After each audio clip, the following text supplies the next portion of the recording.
サイバーフィロソフィーチャンネルへようこそ。今日のアメリカ・イスラエルとイランの紛争に対して世界はどのような解決策を見出せるのでしょうか。本日は狂気の人生に込められた知恵を通してその解説を楽しみたいと思います。この数週間ですね、本当に世界中が息を飲んでニュースを見つめている状態ですからね。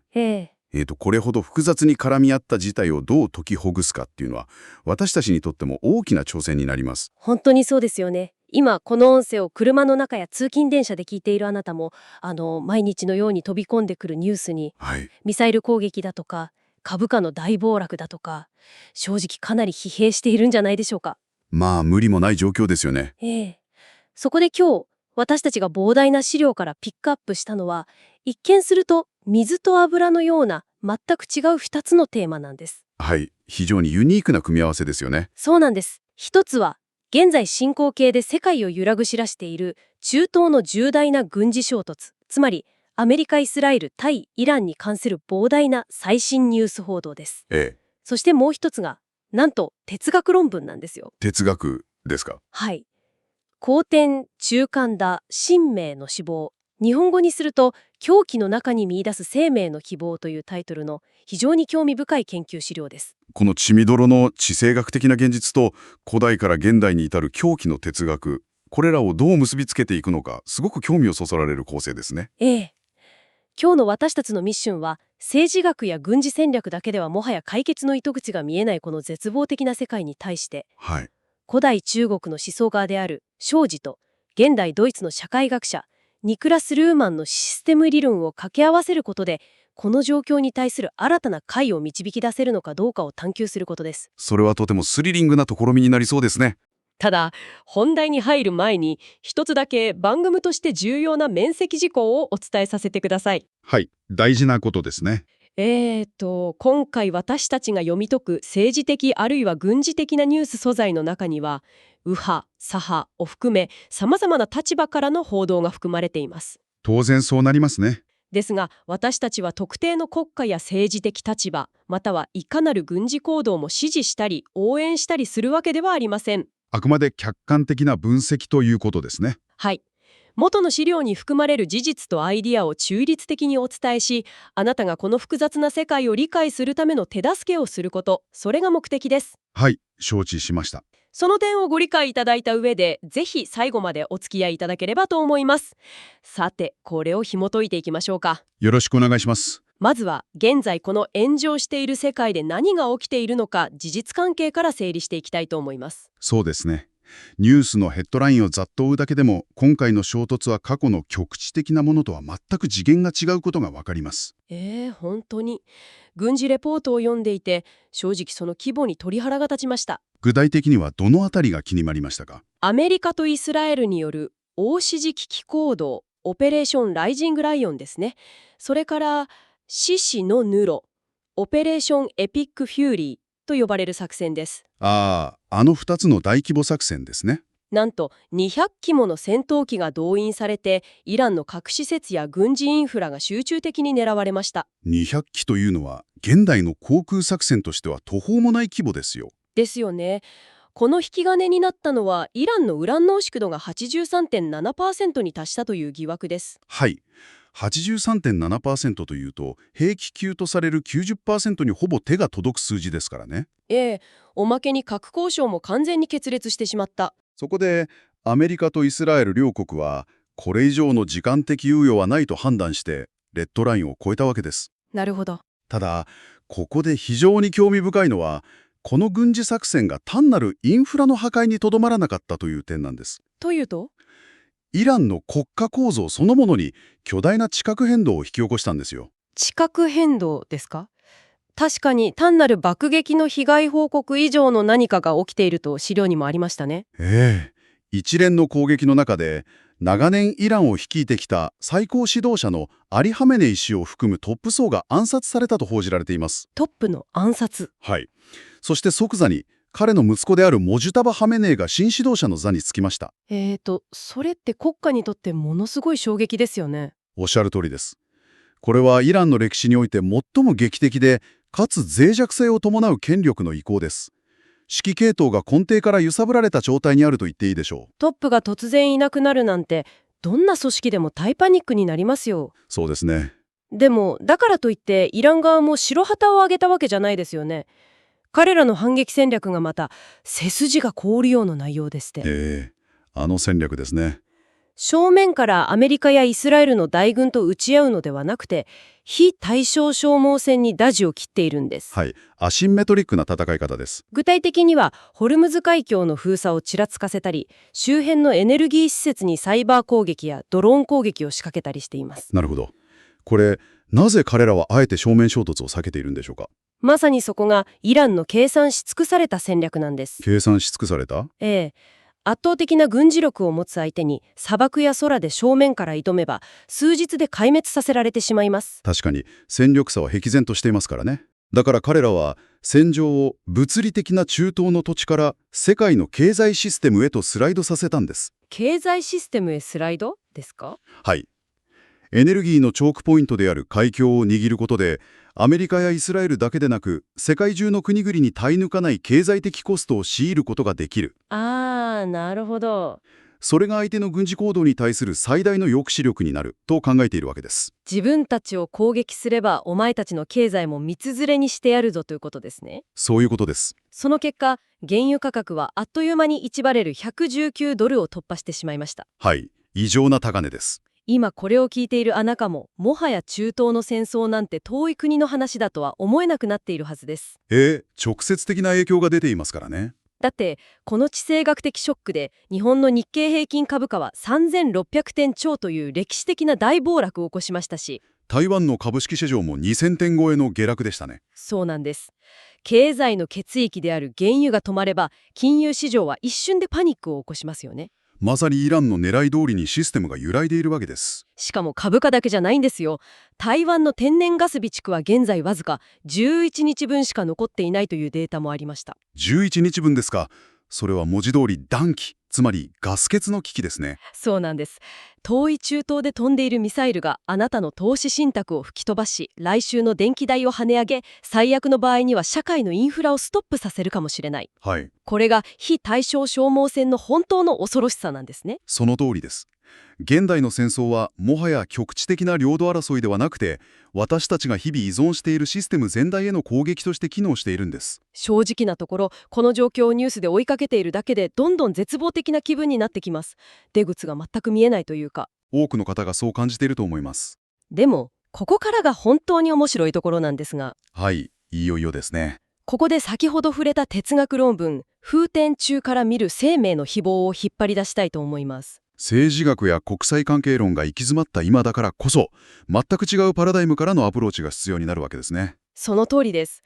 この論文、数千年前に生きた古代中国の思想家、蕭子と20世紀後半に活躍したドイツの社会学者ニクラス・ルーマン。この時代も文化も全く違う2人を対話させているんです。非常に野心的な試みですよね。しかも面白いことに、この2人、それぞれの時代で世間から頭がおかしいとか、狂っている、つまり風天だとみなされていたそうなんですよ。確かに彼らの思想は当時の常識からすればあまりにも突飛で受け入れがたいものでしたからね。なぜ彼らが狂気扱いされたのか、それを読み解く鍵が脱中心化という概念なんですよね。はい。中国語の論文では強中心化と表現されていますね。これが非常に重要なキーワードになります。脱中心化。それって人間中心主義をやめるみたいなことですか？少し説明させてください。私たちは無意識のうちに世界は人間を中心に回っていると考えたり、もっと言えば絶対的な私を中心に物事を判断したりしますよね。まあ普通はそうやって生きていますよね。自分がいてその周りに世界があると。しかし蕭子もルーマンもこの絶対的な中心というものを徹底的に解体しようとしたんです。解体ですか？ルーマンのシステム理論については資料を読んでて本当に頭がバグりそうになりましたよ。難解で有名ですからね。社会システムの中に人間は存在しないって言うじゃないですか。言っていますね。人間は単なるシステムの環境に過ぎなくて、社会を構成しているのはコミュニケーションだけだと。はい、まさにその通りです。最初読んだ時は、いやいや人間がいなきゃ社会なんてないでしょう、この人何言ってんのって本気で思いました。直感的には全く受け入れがたいですよね。人間を社会から排除するなんて狂気な沙汰に思えるかもしれません。ええ。でも少し身近な例で考えてみてください。例えば先ほどお話しした日経平均の3600点の下落。はい、大暴落ですね。あれは誰か一人の人間がよし今日株価を暴落させてやろうと決めて実行したわけではありませんよね。ああ、確かに誰か一人の意思ではないですね。買い注文と売り注文というコミュニケーションが次のコミュニケーションを連鎖的に引き起こしてシステム全体がパニックという巨大な嵐を生み出したわけです。なるほど。ここの投資家の意思や感情というのはシステムにとっては単なるノイズや環境でしかないんです。そう言われるとすごく腑に落ちますね。そう考えると社会システムはコミュニケーションのみで自己増殖し、そこに人間という主体はいないというルーマンの狂ったような理論も実は現代の現実を非常に精密に描写していることがわかります。言われてみれば今の金融市場もそうですし、 SNS の炎上なんかもまさにシステムが勝手にコミュニケーションを増殖させているように見えますね。ええ。人間はただそれに巻き込まれてうようさをしているだけです。そしてもう一人の狂人、宗師ですが、彼もまた私という絶対的な中心をぶっ壊していますよね。有名な胡蝶の夢のエピソードとか。そうですね。自分が蝶になって気持ちよく飛んでいる夢を見て目が覚めた。はい。しかし果たして自分は蝶になった夢を見ていた人間なのか、それとも今は蝶が人間になっている夢を見ている最中なのか。これ現代で言えば映画のマトリックスとか超リアルな VR ゴーグルを外した直後に、あれ現実ってどっちだっけってなる感覚に近いですよね。まさにそういう感覚です。絶対的な私という境界線がぐにゃぐにゃに溶けていくようなパラドックスですね。そのパラドックスをそのまま受け入れることこそが荘司の哲学の核心なんです。ルーマンの人間不在のシステムも生死の境界の喪失も常識から見れば確かにクレイジーです。はい。でも彼らは複雑すぎて矛盾だらけのこの世界を自分勝手なエゴという色眼鏡を外してありのままに捉えるための極めて高度な知恵としてこの狂気を提示したんですね。その通りです。むしろ自分が絶対に正しい、人間が全てをコントロールできると思い込んでいる正常な私たちの方が実は狭い世界で狂っているのかもしれないですね。これを全体像に結びつけると非常に重要なことが見えてきます。と言いますと、まさに今私たちが直面しているアメリカ・イスラエルとイランの紛争に対してこの脱中心化の哲学が強力な処方箋を提示してくれるんです。どういうことでしょうか。現在の紛争の根本要因は一体何だと思いますか？核兵器の問題とか領土とかいろいろありますよね。哲学的に見ればそれは絶対的な正義と正義の衝突なんです。正義同士の衝突。つまり正しいことと非間違っていることを明確に分けようとする是非の心です。論文の中で荘司の言葉が引用されていましたね。あ、是非しの小や道の裾い水家ですね。はい。是非が明らかになればなるほど、道、つまり世界の全体的な調和は損なわれるという言葉です。なるほど。アメリカやイスラエルから見れば、核の脅威を完全に排除して自国民の生存を守るというのは絶対的な是、つまり正義ですよね。ええ。彼らにとっては疑いようのない正義です。しかしイランから見れば他国の干渉を排除して自国の主権と体制を維持することこそが絶対的な是になる。その通りです。双方が自らの中心から世界を解釈して自らの正しさをミサイルで証明しようとしているわけです。そのあまりに強烈な自己中心的な正義のぶつかり合いが結果として世界経済を破壊するという巨大な火をもたらしていると。はい。誰もが自分が世界の中心だ、自分が正義だと信じて疑わないから、ブレーキが効かずに破滅に向かってしまうんです。では、これらは全て何を意味するのでしょうか。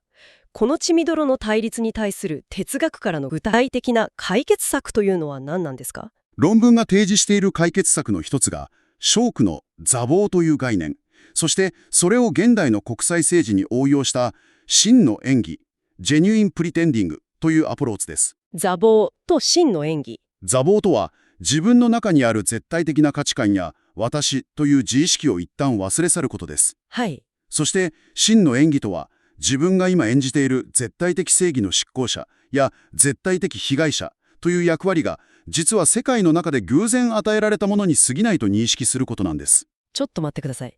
それ、静かな日本庭園でお茶を飲んでる時なら、なるほど、自意識を忘れましょうって言えますけど、ええ。今まさにミサイルが飛んできて、家族や財産を失うかもしれない国の人たちに向かって、あなたのその役割、偶然だから、真の演技をしましょうって言うんですか？はい。ちょっとあまりにも現実離離れしているというか、ナイーブすぎませんか？素晴らしい指摘です。